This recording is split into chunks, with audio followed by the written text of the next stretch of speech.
বাঁহাতি এই ব্যাটসম্যানের এক একটা শট যেন তানসেনের আগুন ঝরানো সুর। গ্লাভস হাতে উইকেটের পেছনেও দুর্দান্ত ছিলেন এই লঙ্কান।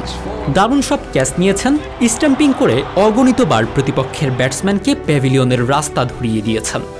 ব্যাটসম্যান হিসেবে বছরের পর বছর ধরে বইয়েছেন রানের বন্যা।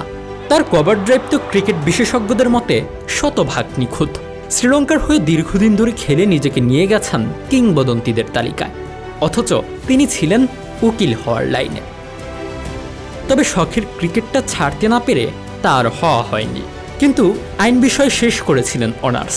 আর এজন্যই তো যতবারই সাক্ষাৎকার দেন তখন এত সুন্দর আর গুছিয়ে কথা বলতে পারেন তিনি।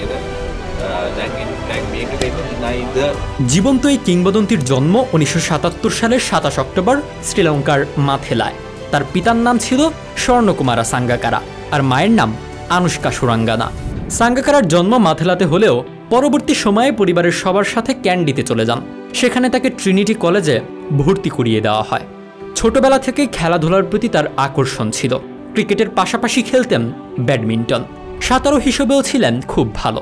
এমনকি এই দুইটায় স্কুল লেভেলের ন্যাশনাল ট্রফিও জিতেছিলেন তিনি। পরবর্তী সময়ে অবশ্য মনোযোগটা শুধু ক্রিকেটেই দেন। স্বর্ণকুমারা সাঙ্গাকারা পেশায় ছিলেন উকিল। কুমার সাঙ্গাকারাও হয়তো মনে মনে ঠিক করেছিলেন সেই পেশাতেই যাবেন। তাই কলেজ শেষ করার পর আইন বিষয় নিয়ে অনার্স করতে ভর্তি হয়েছিলেন। ক্রিকেটের কারণে পড়াশোনায় ব্যাঘাত ঘটলেও অনার্স শেষ করেছিলেন।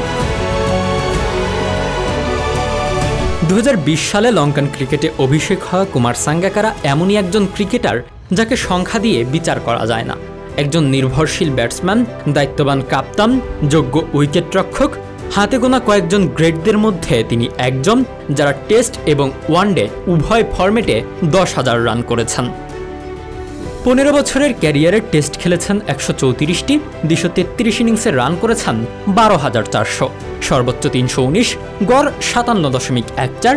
টেস্টে তার ডাবল সেঞ্চুরি 11টি, 38টি সেঞ্চুরির পাশাপাশি হাফ সেঞ্চুরি রয়েছে 52টি।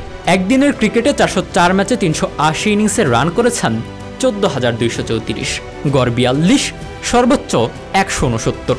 One day strike rate 78.5। একদিনের খেলায় সেঞ্চুরি 25টি আর হাফ সেঞ্চুরি 93টি।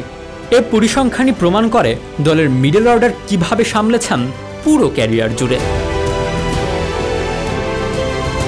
এত পাওয়ার মাঝেও না পাওয়ার একটা শিরোপা আক্ষেপ সবসময় ছিল সাঙ্গার। 2007-2011 পরপর 2টি ওয়ানডে ফাইনালে হেরে তাদের কানের কাছে প্রতিধ্বনিত হতে থাকে চোকার উপাধি।